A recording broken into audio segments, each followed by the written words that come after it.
Imagine finding something so rare that hardly anyone even bothers to try. That's what it was like for players who wanted to get their hands on a special crystal. They had to search through tricky treasure chests or defeat super strong monsters just to get one. Most players didn't even think it was worth the trouble. When Heathcliff pulled out one of these rare crystals, the other players were shocked. They weren't excited because they'd seen something cool, they were surprised that he was actually brave enough to use it. Heathcliff didn't seem to notice the fuss he was causing. He just held up the crystal and shouted, "Corridor open." The instant he did, the crystal shattered into a million pieces, but in its place, a shimmering blue portal appeared. "Follow me, everyone," Heathcliff called out, looking back at his friends. With a flourish he spun his bright red cape around him, and stepped into the glowing light. Suddenly he lit up like a superstar, and then vanished into thin air. Just a few seconds later, 4 members from the Knights of the Blood Cope Guild followed him through the gate. The crowd in the square had grown huge by now. Maybe they all showed up to wish us good luck before we took on that tough boss. As our friends walked through the shiny new teleport gate one by one, the crowd cheered them on. Finally it was just Asuna and me left standing there. We gave each other a nod, held hands tight, and stepped into the swirly light together. Teleporting always makes me feel a bit woozy.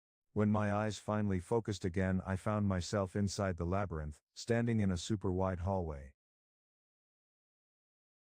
As we stepped into the 75th floor labyrinth, I couldn't help but feel a chill run down my spine. The walls were lined with thick pillars, and at the far end a massive door loomed before us. The room was made of a shiny black stone that seemed almost like glass, but not quite. It was super polished and reflected the light like a mirror. Unlike the rough rocky walls we'd seen on lower levels, this place was sleek and perfect. The air was cold and damp, with a faint mist swirling around our feet. Asuna shivered and wrapped her arms around herself. "I don't like the look of this," she whispered. I nodded in agreement. After 2 years of battling bosses, 74 of them to be exact, we'd learned to trust our instincts, and right now my instincts were screaming that something was off.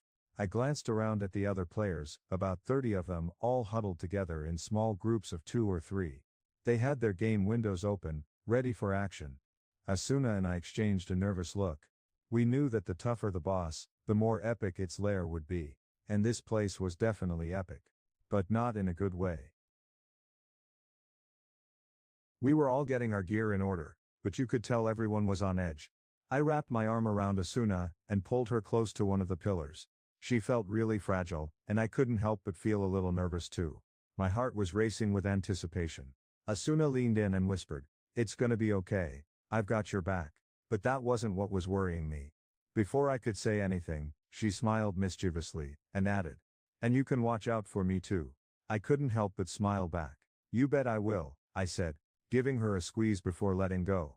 Just then Heathcliff made his presence known by clanking his armor, loudly in the middle of the hallway.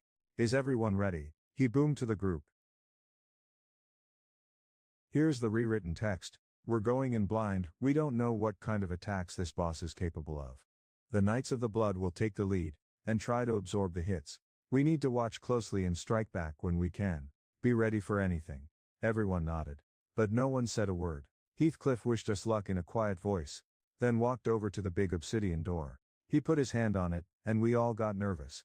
I gave Jill and Klein a pat on the back, and told them, "Don't get yourself killed." "Okay." Jill just shrugged and said, "Worry about your own skin." Klein grinned and said, "I'm not going down without getting some loot."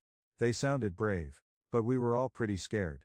Then the door creaked open, slowly sliding apart with a loud groan. It was go time. Everyone pulled out their weapons. Ready for battle, I grabbed both of mine and slung them over my back. I glanced over at Asuna, who was holding her trusty rapier, and gave her a nod. Then, Heathcliff drew his long sword from behind his cool cross-shaped shield. He held it high in the air, and yelled, "Let's do this. Let the battle begin." With that he charged through the open doorway. We followed close behind. As we entered the room I couldn't help but be amazed. The space was huge, almost as big as the Colosseum where Heathcliff and I had dueled before. The black walls curved up high, forming a giant dome above us. We rushed in, lined up in a row, and then heard the massive doors slam shut behind us. It was loud. The sound echoed through the room, making it feel even more intense. We were in this now, and there was no turning back. We were stuck and it seemed like we wouldn't get out until either the boss, or we were defeated. The silence was super uncomfortable. I tried to listen for any sound coming from all directions. But there was nothing. It was like time was moving really slowly, and each second felt like forever. My nerves were on edge. Just as I thought I couldn't take it anymore, someone broke the silence. "Hey," they called out. But before anyone could respond, Asuna yelled, "Above." I quickly looked up, and my heart skipped a beat. What I saw was huge and terrifying, and it was stuck to the top of the dome. It had to be at least 10 meters long, which is as long as a school bus. At first I thought it was a giant centipede. But as I looked closer, I realized it didn't quite look like one. Its body was made up of lots of segments, kind of like a human spine, not like an insect's body at all. This thing was enormous, deadly and just plain creepy. I gazed down at this creepy creature and couldn't believe my eyes. It was made up of lots of gray, tube-like parts that were connected together. Each part had super skinny, bony legs sticking out of it. They looked like they belonged on a skeleton. As I followed the trail of these parts, I saw the body get wider and wider until I reached the head. And let me tell you, it was one scary head. It wasn't shaped like a human skull at all. Instead, it was long and skinny with 2 sets of eye holes that were tilted at weird angles. But here's the freaky part. There were blue flames burning inside those eye holes. The jawbone was sticking out, and it was lined with sharp pointy teeth. On either side of the head, there were these curved, scythe-like bones that looked like they could slice through anything. As I took a closer look, a yellow cursor popped up with the creature's name, the Skull Reaper. It was like something out of a nightmare. The Skull Reaper started to move, its gazillion legs squirming and wiggling as it slowly made its way across the dome. We all just stood there in stunned silence, watching this bony centipede crawl along. It was seriously freaky. Here's the rewritten text.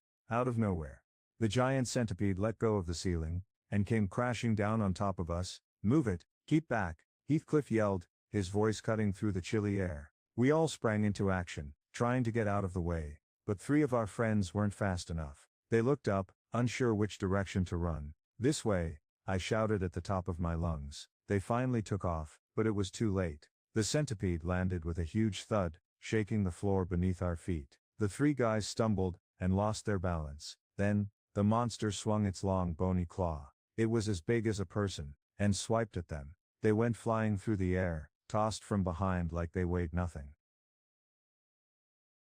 I watched in horror as their health bars dropped super fast.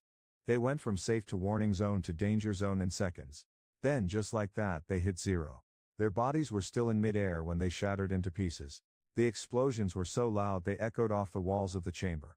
Asuna gasped sharply beside me. I could feel my body getting tense and nervous.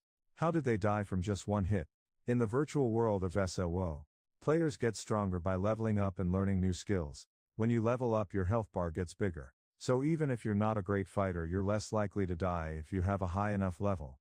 Our group today was made up of really experienced players, so we should have been able to handle even the toughest attacks from a boss. But what just happened was crazy. It didn't make sense that they died so easily. Here's the rewritten text. The word "should" didn't even matter now. Asuna whispered, "This is insane." A giant skeleton centipede rose up and let out an incredibly loud roar. Then it charged at a new group of players. People screamed in terror. At das. The centipede's sharp scythe swung down again. Just in time, Heathcliff jumped into its path. He held up his huge shield to block the scythe. The 2 collided with a loud crash, sending sparks flying everywhere. But here's the thing. The centipede had 2 scythes. One kept attacking Heathcliff, while the other swung up and headed straight for a group of players who were too scared to move. I shouted, "No way," and sprang into action. I launched myself through the air, dodging and weaving to get in front of the scythe. Just as it was about to hit, I blasted forward with all my might, determined to stop it. I clashed my swords together to block the attack. The force was massive, but the salve just kept coming, pushing my swords back towards my face. Sparks flew everywhere as it gained on me. This thing is ridiculously heavy. Just when I thought I was in trouble, a shiny new sword burst into action. It sliced upwards, glowing with a bright white light, and caught the scythe from underneath. The impact was intense, but as soon as the pressure let up, I summoned all my strength and shoved the scythe back. Asuna glanced over at me for a quick second and yelled, "We can handle this if we work together. We've got this." I nodded in agreement. "Alright, got my back." Having her by my side gave me a huge energy boost. The scythe swung at us again, this time from the side, but we were ready. We blocked it with perfect timing, our diagonal slashes meeting in midair. This created a blast of light that hit the scythe, and sent it flying backward. The enemy stumbled back, its arm weakening. I yelled out to my team over the noise of the battle. "Let's take down that scythe. Attack from the sides." My words seemed to break the spell that had frozen them in place. They cheered and charged at the Skull Reaper, their weapons at the ready. The enemy was hit with a flurry of attacks, and for the first time I saw its health start to drop. But our victory was short-lived. Suddenly screams filled the air. I caught a glimpse of something crazy between the centipede's attacks. At its tail I saw a long pointy bone throwing tiny human figures into the air. "Whoa," I muttered to myself. Asuna and I were struggling to hold down one of the scythe arms, while Heathcliff tried to handle the other. But we were all getting exhausted fast. I glanced over at Asuna, and she shouted, "Kurito, don't look away, you'll get yourself killed." I knew she was right. Just then, she yelled, "Here it comes, block it on the upper left." We exchanged a quick look, and then we moved in perfect sync to block the scythe. It wasn't easy though. All around us, other players were screaming as they got hit. But Asuna and I focused on our task, ignoring the chaos and concentrating on blocking the centipede's deadly attacks. We had to work together, if we wanted to survive. Here's the rewritten text. It was crazy. As we fought side by side, Asuna and I didn't need to say a word. We didn't even need to look at each other. It was like our minds were connected. We'd make the same moves at the exact same time, blocking the monster's attacks with ease. In that intense moment, I felt a connection with Asuna that I'd never felt before. We were like one person working together perfectly. It was an amazing feeling. We were in sync, like two parts of a whole. Even when the monster landed a heavy hit, and our health points started to drop, we didn't worry about it. We just kept fighting. The battle lasted for a whole hour. When it finally ended, and the monster exploded into pieces, everyone was too exhausted to cheer. We were all drained, but it was an incredible feeling, like we'd accomplished something amazing together. We all collapsed onto the dark, shiny floor, gasping for breath. "Is it over?" someone asked. "Yeah, it's over," came the reply. With that, I felt like my connection with Asuna was cut off. I was totally exhausted and my legs gave out from under me. I sank to my knees. Asuna and I sat back to back, too tired to move. We had made it through, but it wasn't a time for cheering. A lot of people had gotten hurt or worse. I remembered the first attack, 3 of our friends had died right away. After that, things just got worse. Every now and then I'd hear a terrible cracking sound, like someone's armor was shattering. I lost count after 6. Klein, who was sitting to my left, spoke up in a rough voice. "How many did we lose?" He was slumped over, looking just as beat up as the rest of us. I glanced over at Agile, who was lying flat on his back with his arms and legs stretched out. He could only move his head to look at me. I raised my right hand, and my map appeared. I counted the green dots on it. Each one represented a player who was still alive, but when I did the math, I got a shocking answer. 14 players are dead, I said, trying to wrap my head around it. It was hard to believe. These were some of the best players out there, with tons of experience. We should have been able to keep more of them safe, even without a way to escape or heal instantly. But somehow we'd still lost 14 players. Agile's voice was shaking as he spoke up. "You can't be serious." He didn't sound like his usual tough self. A dark cloud hung over all of us, and it felt heavy. We still had a long way to go, 25 floors to climb. We were only a quarter of the way done, and things were already going terribly wrong. Imagine having thousands of players but only a few hundred are strong enough to take on the toughest challenges. If we keep losing players at this rate, there might only be one person left to face the final boss. And I think I know who it's gonna be. I turned around to scan the room. Everyone else was exhausted and sitting on the floor. But one guy caught my eye. Heathcliff, dressed in his red outfit, stood tall and proud. He wasn't perfectly fine though. I checked his stats and his health bar was way down, but he still looked like he was ready for action. Asuna and I were totally exhausted from blocking those massive scythes, but Heathcliff had handled his all by himself. It was crazy. You'd think he'd be worn out, but he looked as calm and strong as ever. Like a robot built for battle. He just kept going and going. I stared at Heathcliff's face, my eyes blurry from fatigue. But his expression remained peaceful. Like he was watching something really interesting. He gazed down at the people from the Knights of the Blood Oath, who were lying on the floor, and his eyes seemed warm and kind. It was as if he was looking at little animals playing in a clever trap. Suddenly I felt a shiver run down my spine. My mind started racing, and I realized something wasn't quite right. Heathcliff's calm demeanor was actually kind of scary. What was going on behind those calm eyes? Everything around me came to a standstill. It was like time had frozen. I got this weird feeling that something big was about to happen. A tiny spark of doubt started growing inside me, and it wouldn't stop. I looked at Heathcliff. And his expression wasn't what you'd expect from someone who's happy for their friends. He looked more like a powerful hero, looking down on everyone else. I suddenly remembered our duel. Heathcliff was crazy fast. He moved quicker than any human could, and get this, he even moved faster than the game allowed. In the game Sword Art Online Saoyo, there are rules about how fast your character can move. But Heathcliff broke those rules. What really got me thinking though, was his attitude. He's the leader of the strongest guild in the game. But he never bosses people around. That's just not what you'd expect from someone in charge. It made me wonder, what's really going on with Heathcliff? Imagine being in a super intense game where everything is on the line. That's what was happening here. But instead of taking charge, one player just sat back and let others handle things. At first it seemed like he trusted his teammates to get the job done. But what if that wasn't it at all? What if he was actually holding back because he knew something that no one else did?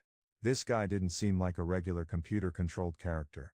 But he also didn't act like a normal player. And when I saw the look on his face, I realized that no machine could create an expression that kind and gentle. So, if he wasn't a computer character or a regular player, then what was he? I was determined to figure it out. The problem was, I had no idea how. Or so I thought. It turned out there was one way to find out, and it was available right now. I glanced at Heathcliff's health points. He had taken a beating in the last battle, but he still had more than half his health left. This could be my chance. Here's the rewritten text. This guy was barely hanging on. His health was still in the safe zone. Heathcliff was like a rock, impossible to crack.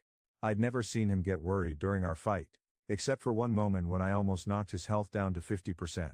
But it wasn't the thought of getting hurt that scared him. There was something else going on. I slowly tightened my grip on my sword in my right hand. Then I carefully took a step back with my right foot and crouched low, getting ready to make a quick move. Heathcliff didn't even notice. He was too busy checking on his injured friends. If I was wrong about what I thought, I'd be in big trouble. I could get kicked out of the game for good. Sorry. Just in case, I glanced over at Asuna, who was hiding next to me. Our eyes locked at the same moment. Kurito, she mouthed silently, looking totally caught off guard. But I didn't have time to react, my body was already in motion. I sprinted towards Heathcliff, covering the 30 feet between us in a flash. I kept low to the ground, then sprang up, twisting my body for a powerful attack called Rage Spike. It's not the strongest move, but it would be enough to test my theory. Heathcliff saw me coming and his eyes went wide with surprise. He quickly raised his left hand, trying to block my attack with his shield. But I'd seen him do this before during our fight, and I was ready. My sword flashed through the air, ready to strike Heathcliff's chest. But just in time, it hit something invisible and stopped cold. I felt a huge shock run up my arm, like a punch from an unseen fist. Purple sparks exploded everywhere, filling the space between us with a deep purple glow, the same color that meant the system was sending a message. Suddenly words appeared, "I am mortal object." This was a warning that only showed up for special items in the game, not for regular players like me. Heathcliff had been worried about this happening during our fight. He was afraid that his secret would be revealed, that his divine protection wasn't as special as he claimed. Asuna was running towards me, about to yell something, when she saw the message and froze. Her eyes widened in surprise, and she stopped dead in her tracks. "Kurito, what in the beware?" she started to say, but then she just stared at the purple words hovering in midair. The room was frozen in silence. Heathcliff, Klein and the others didn't move a muscle. Then the system message disappeared as suddenly as it appeared. I quickly pulled out my sword and jumped back to keep some distance. Asuna rushed to my side looking worried. "What's going on?" she asked, her voice shaking. "He's an immortal object.